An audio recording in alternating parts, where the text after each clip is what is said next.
To easy movie chance. నేను రాకేష్ నాయుడు. అందరికీ నమస్కారం.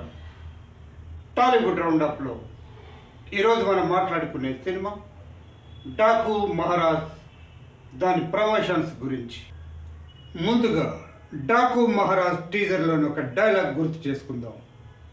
ఈ కథ వెలుగుని పంచే దేవుళ్ళది కాదు, చీకటిని శాసించే రాక్షసులది కాదు, ఆ రాక్షసుల్ని నడిపించే రావణుడిది కాదు.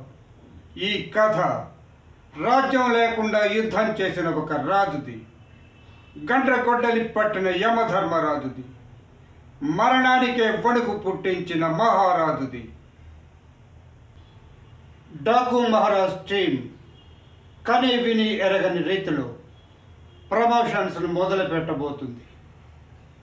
జనవరి 2న హైదరాబాద్లో, జనవరి 4న అమెరికాలో, జనవరి 8న ఏపీలో ప్రీ రిలీజ్ ఈవెంట్ నిర్వహించి ప్రేక్షకులకి ఒక ఎంటర్టైన్మెంట్ ఇవ్వబోతుంది.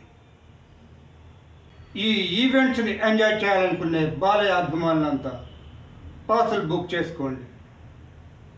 ఆ రోజుల్లో పద్మశ్రీ నందమూరి తారక రామారావు బందిపోటు ఎంత విజయాన్ని సాధించిందో మనందరికీ తెలిసిందే కదా. అదే బందిపోటు కథాంశంతో వస్తున్న ఈ డాకు మహారాజ్ కూడా సూపర్ డూపర్ హిట్ కావాలని కోరుకుందాం. నెక్స్ట్ టాలీవుడ్ రౌండప్లో ఇంకో సినిమా గురించి మాట్లాడుకుందాం. Thank you for watching.